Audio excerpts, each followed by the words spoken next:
Neste vídeo vou apresentar o conceito de tensão no contexto da disciplina Resistência dos Materiais. A resistência dos materiais é um ramo da mecânica que estuda as relações entre as cargas externas aplicadas a um corpo deformável e as forças internas que agem numa seção interna desse corpo. Então, para iniciar essa definição, vamos partir de um exemplo no qual temos um elemento estrutural no plano, bem comum, parecido com o que se estuda lá na estática, né, onde se pretende avaliar as reações de apoio e principalmente as forças internas, né, ou os esforços internos para uma certa seção. No caso, a seção escolhida essa vai ser uma seção passando pelo ponto C. Então, esse componente estrutural tem todas as dimensões, tem dois apoios aí representados, um apoio fixo e outro móvel, uma carga distribuída no trecho inclinado aí do componente. Então, a primeira coisa, né, que se faz é a obtenção das reações de apoio e, em seguida, a representação de um diagrama de corpo livre.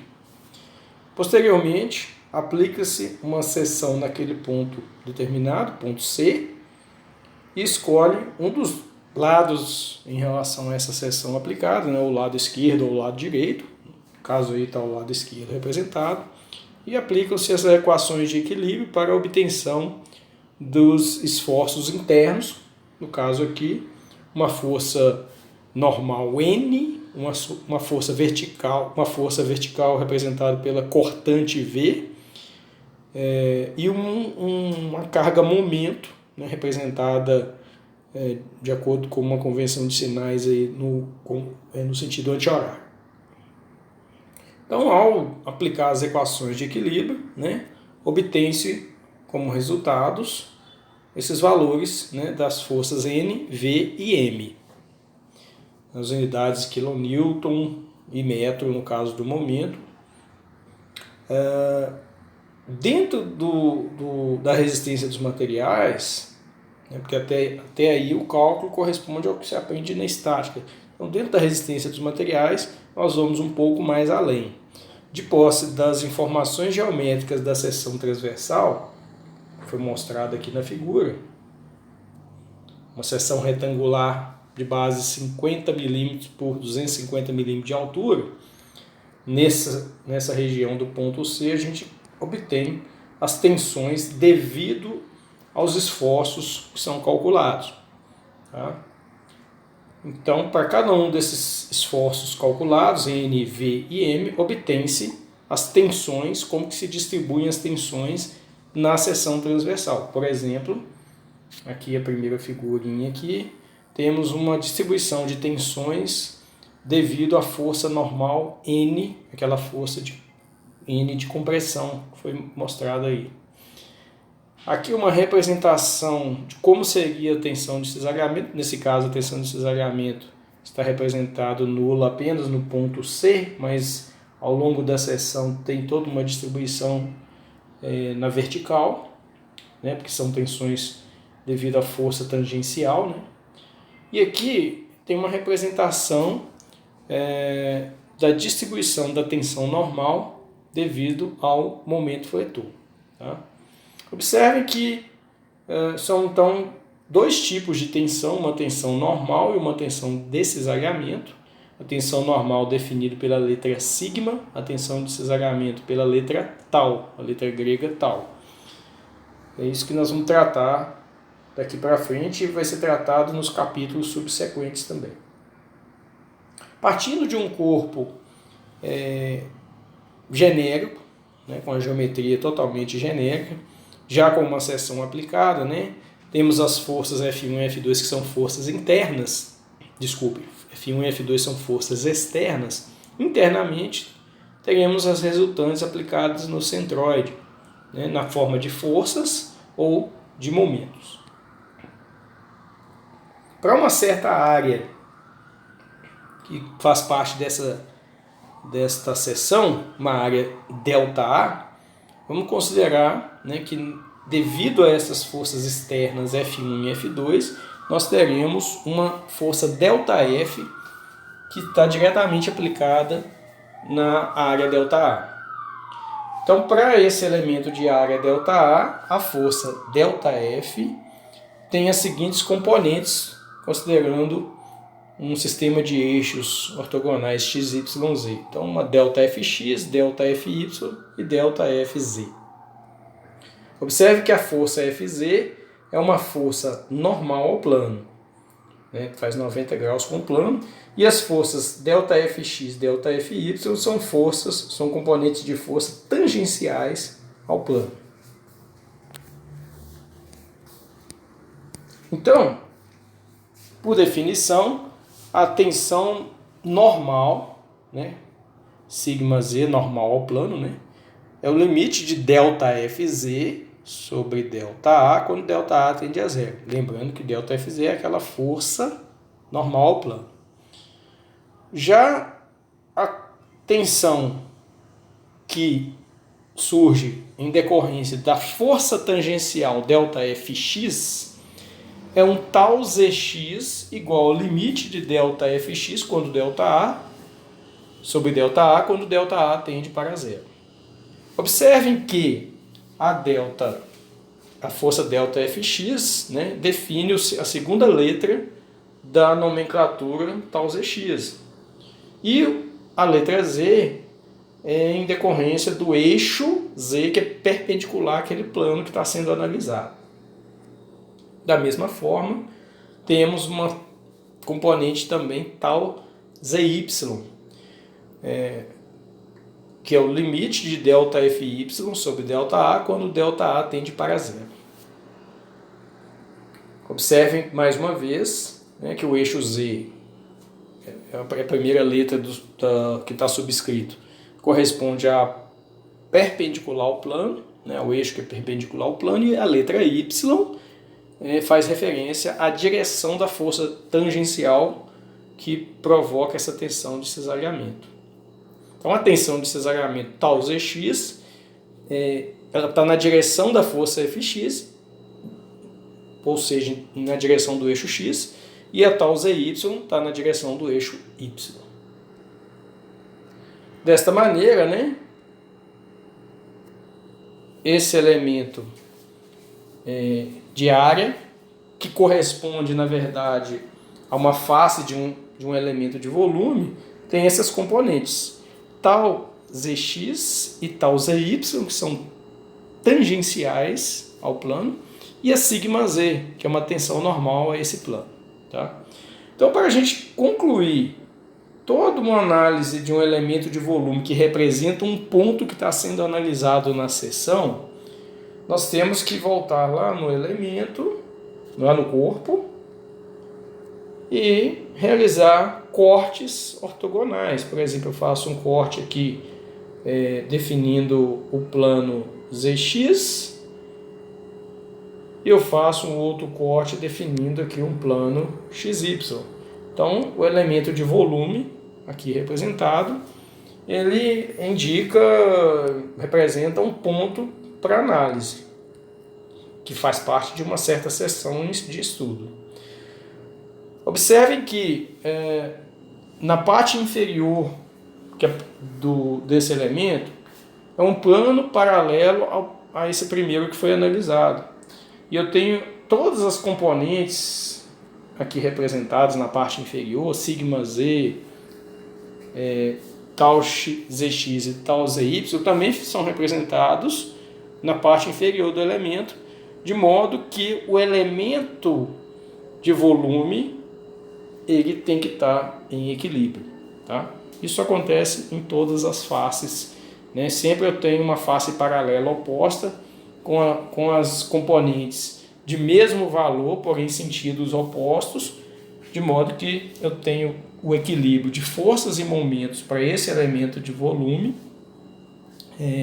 seja qual for a direção do equilíbrio que eu quiser aplicar, né? Somatório de força em x igual a zero, somatório de força em y igual a zero, somatório de força em z igual a zero, somatório de momento em torno do eixo x igual a zero, somatório de momento em torno do eixo x igual a zero, somatório de momentos em torno do eixo z iguais a zero.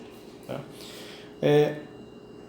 nesta visão geral do elemento de volume, a gente consegue compreender então que cada face tem 3 componentes, né, como a gente mostra aqui, sendo uma componente sigma, tensão normal, e outras 2 componentes de cisalhamento, que são tangenciais, né, e entre elas tem um número de 90 graus. Aqui também a gente consegue perceber a nomenclatura, né, como é que ela é empregada. Observe que a tensão σy nessa face, né, σy é uma tensão normal, né, a esse plano que eu estou tentando destacar, e as componentes de cisalhamento é um τ YZ e um τ YX. Lembrando que, agora, da mesma forma que eu expliquei anteriormente, a segunda letra desse subscrito corresponde à direção da força que provoca esse cisalhamento. Tá?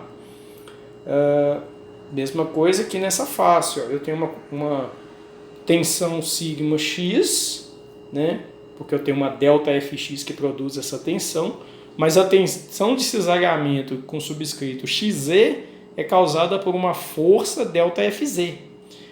A tensão de cisalhamento tal XY é constituída, né, é causada por uma força delta Fy. A este elemento de volume a gente dá o nome, né, de estado geral de tensão. Quando a gente estuda uma situação só numa face desse elemento, ou seja, um ponto representado por um elemento de área ΔA, nós chamamos de estado plano de tensão. Ao representar todas as componentes de tensão num elemento de volume, um elemento infinitesimal, nós chamamos de estado geral de tensão.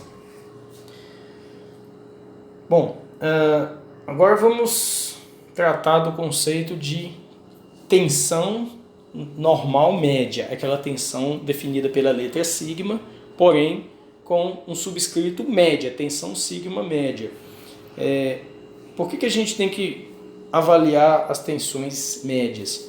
Porque em determinadas situações a distribuição de tensões ao longo de uma seção pode não ser necessariamente um valor, coincidir com uma distribuição média de tensões. Na realidade, as tensões podem seguir uma função que não é constante. Mas em situações que a gente pode estar considerando de forma aproximada a um valor médio, né, isso simplifica bastante nosso estudo. Então, por exemplo, eu tenho aqui uma barra representada onde as forças estão causando tração, né, nessa barra. Na representação à direita, supondo que eu estou traçando linhas verticais, né, tem umas linhas aqui um pouco invisíveis aí, mas são linhas verticais e linhas horizontais, né, que são na verdade circunferenciais. Se a gente imaginar que esse elemento é de um material que se deforma com muita facilidade, que a gente pode enxergar com clareza a deformação, como se fosse uma borracha ou uma espuma, nós vamos perceber que nas regiões onde eu tenho a carga externa aplicada, eu tenho uma deformação muito localizada, muito bem definida na localização dessa força. Tá? E por isso, as linhas próximas a esse ponto de aplicação da carga, nessa extremidade da barra, elas sofrem maiores distorção, né? A gente vê aqui embaixo também, elas distorcem, né? Observe que a linha vertical ela perde a verticalidade, né? Mas numa região, uma porção média dessa barra, né, onde tem essa chave aqui demonstrando, descontando essas regiões que estão na extremidade, a gente tem uma manutenção das linhas verticais e horizontais, né? É uma manutenção dessas linhas retas, ou seja, as linhas permanecem aproximadamente verticais e horizontais nesta região média, descontando ali onde a força é aplicada, nas proximidades onde a força é aplicada. Isso facilita para a gente muito, né?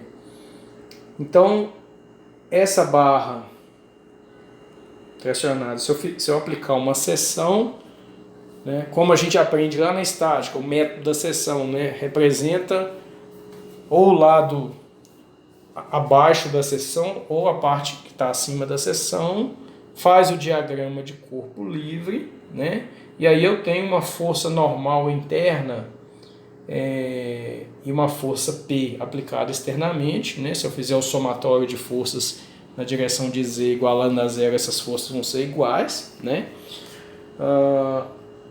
A área da seção aqui devidamente representada. Nós vamos partir do princípio que esse material é homogêneo e isotrópico e que a carga está sendo aplicada no centroide. Então, se eu ampliar a seção transversal, né, eu tenho aí para um sistema de eixos XYZ plantado no centroide da seção, porque a força P está aplicada no centroide, eu vou ter um elementozinho de área, ampliando aqui, ΔA, conforme mostra a figura. Neste elementozinho de área tem uma tensão sigma atuando aí, vou ampliar mais um pouquinho. Esse elemento ΔA está numa coordenada x, uma distância x em relação ao eixo y, e numa distância y em relação ao eixo x. Tá? Então ele tem coordenadas xy, né? Porque está no plano xy. Esse elemento ΔA, na verdade, a gente tem, poderia estar em qualquer quadrante aí desse plano, né? A gente tem múltiplos elementos ΔA, que se eu somar todos eles, eu vou ter a área total da seção. Mas nesse elemento ΔA específico eu tenho uma tensão sigma, né? E a gente sabe que ΔF é sigma ΔA, ou seja, força é tensão vezes a área. Tá? Isso aí a gente já definiu anteriormente. Então, se eu fizer um somatório de forças em Z, na direção de Z, eu vou encontrar a força resultante de Z. Tá? Só que a força resultante de Z é a integral de dF. Tá? Se eu fizer ΔF tendendo para dF, ΔA tendendo para dA, a integral de dF vai ser a integral de sigma dA ao longo da área total. Então a integral de dF vai dar a própria força P aplicada, e a integral de sigma dA, né? Se sigma é uma constante, porque a gente fez uma seção onde as tensões são aproximadamente constantes, né? Tratamos como constante, sai da integral, e aí a integral de dA vai dar a área total. Tá? Então P, força P, é a tensão sigma vezes a área total. Então a tensão média vai ser o quê? A força P aplicada dividido pela área total da seção transversal que está sendo analisada. Então é assim que se calcula a tensão média. Outras duas análises que é recomendável se fazer é o seguinte: eu posso calcular momento resistente em torno do eixo X, momento resistente em torno do eixo Y, né? Uma vez que ΔA na figura está aqui numa posição genérica de coordenadas X e Y, né? Então, ao calcular o momento em torno do eixo X, pela posição ΔA, o braço de alavanca é uma distância Y. Ao calcular o momento fletor em torno do eixo Y, o braço de alavanca é uma distância X. Então, o que se pretende fazer aqui, olha, é escrever as equações do momento resistente em torno do eixo X, que é igual ao somatório dos momentos de X. Ou seja, eu tenho números ΔFs aplicados em várias áreas ΔA, que compõem toda a seção transversal. Se cada ΔF, né, multiplicado pelos respectivos braços de alavanca, eu vou encontrar, se eu fizer esse somatório, eu vou encontrar o momento resultante de X. Como eu tenho ΔFs aplicados em ΔA sempre de um lado e do outro do eixo, né, ou seja, provocando rotações horárias e anti-horárias na seção, ao fazer o somatório total, né, dessa resultante, eu vou ter um valor nulo. Então, eu posso fazer essa representação aqui. O momento resultante em x é zero, e o somatório de momentos é os braços de alavanca y vezes os infinitos df, né? Veja que agora eu estou trabalhando com o elemento diferencial, então ao invés de eu fazer um somatório, eu vou integrar o produto y/df. Y é o bracinho de alavanca, né? Df é a força. E aí eu vou ter que no lugar de df eu vou substituir por sigma dA. Então, sigma sai fora da integral por ser um valor constante. Então, vai sobrar sigma vezes y/dA igual a zero. Tá? Mesma coisa quando eu fizer o somatório de força em y, né? O momento resultante em y é zero. Tá? Por uma questão de convenção de sinais, eu vou ter o somatório substituído pela integral em torno da área, menos x df. df é sigma dA, então vai ficar menos sigma x dA igual a zero. Tá? Como as integrais são diferentes, aliás, as tensões sigma são diferentes de zero, ou seja, tem um valor de força aplicado, então sigma é diferente de zero. Para essa igualdade ser realmente zero, essas duas igualdades, eu vou ter que a integral de y/dA tem que ser zero e a integral de x/dA tem que ser zero. Tá? Isso aí nos faz refletir o seguinte: se a gente pegar aquelas equações da estática para cálculo de centroide, cálculo de x barra e cálculo de y barra, se y/dA, integral de y/dA é igual a zero, integral de x/dA é igual a zero, nós vamos ter que x barra e y barra é igual a zero. É apenas uma demonstração de que o sistema de eixos foi realmente plantado no centroide com a força P aplicada no centroide. Tá? Então é só uma demonstração disso. Bom, então, de uma forma geral, nós podemos representar a tensão média, né, a tensão normal, média, como força por área. Se for uma força de tração, a tensão sigma será de tração, né, como essa figura da esquerda. Se for uma força de compressão aplicada, a tensão sigma no elemento de volume vai ter que ser representado como compressão. Então observe que tração e compressão só tem uma inversão dos vetores aí que são mostrados nessas duas figuras. Só para a gente ilustrar um pouco mais, eu tenho um problema que é bem simples de calcular. Na verdade, a gente já estuda isso na estática, mas já vem até do básico, né? Do ensino básico. Então eu tenho aí um lustre que está preso em dois cabos que são tensionados por conta dessa carga, né? Então tem a carga aí representada, tem os ângulos dos dois cabos que são tensionados, né? Como é que a gente calcula, como é que a gente pode calcular as forças de tração nesses dois cabos e depois as tensões de tração nesses dois cabos, né? Simplesmente a gente usa aquele recurso de equilíbrio de ponto material, né? Eu traço um sistema de eixos XY passando pelo ponto B da figura, as componentes de força direcionadas conforme os cabos, né? Usando os mesmos ângulos, e aí pelo somatório de forças, né? Somatório de força em x igual a zero, somatório de força em y igual a zero, a gente obtém as forças FBA e FBC, né, conforme a nomenclatura dos cabos. No caso da FBA, né, que deu 8,05, né, MPa como resultado de uma força aplicada de 632,4. Então a gente tem aqui, a gente tem aqui a representação final, né, da tensão normal distribuída e do elemento de volume que está devidamente ampliado. Ele é um ponto que está na seção, eu faço uma ampliação e represento com a tensão sigma de 8,05 também no elemento de volume. Tá?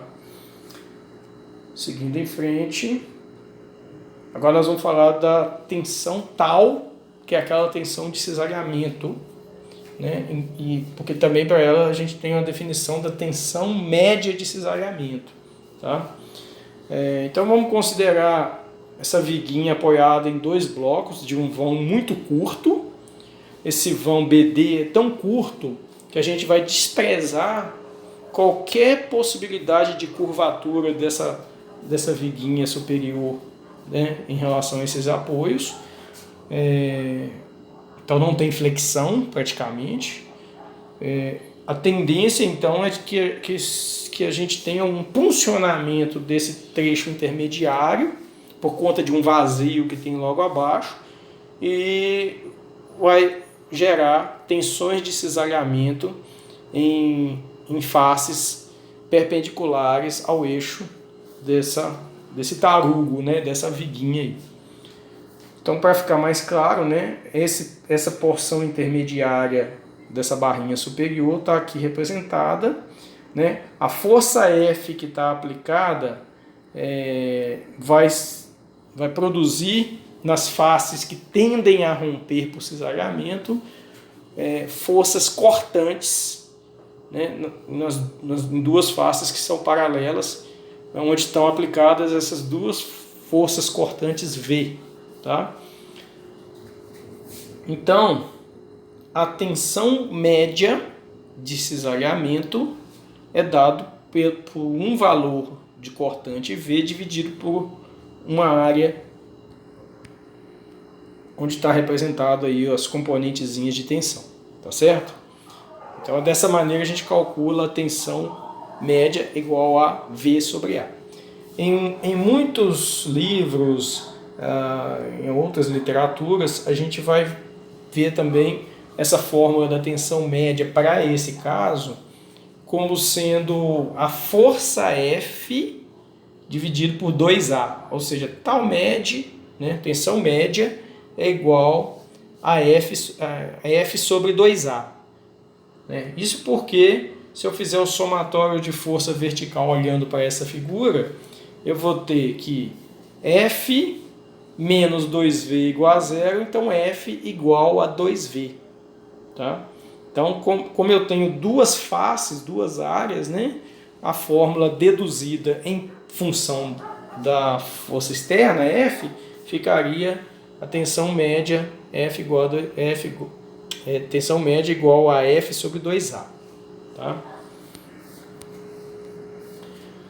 Da mesma forma, se eu tiver duas chapas conectadas por um parafuso, né, a representação da tensão de cisalhamento no parafuso é uma representação uniforme, né, de uma tensão média também, ok? Nesse caso aqui, dá no mesmo, né? A gente calcula a força cortante e a tensão de cisalhamento é a força cortante V dividido pela área da seção. O ponto que está representado nessa superfície submetida à tensão uniforme de cisalhamento,